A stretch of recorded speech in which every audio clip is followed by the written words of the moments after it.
કદાચ નામ પડે ને કે આવે મેલડી પણ હસીલભાઈ હામું જોવે ને કદાચ જો કુવાની માલપા ધૂપકો મારે અને કાંઈ ખાવા દઉં ને તો તમારી લાખાત માલી મેલડી ને કોણ માને મારી દેવી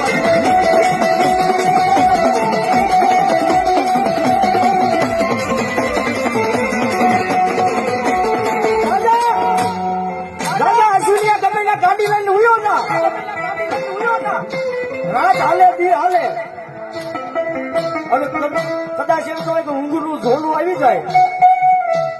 તો એક દી એના પોલેટની માથે એક દી હવા વેતની નાગણી બને મરીકમાં લાખાની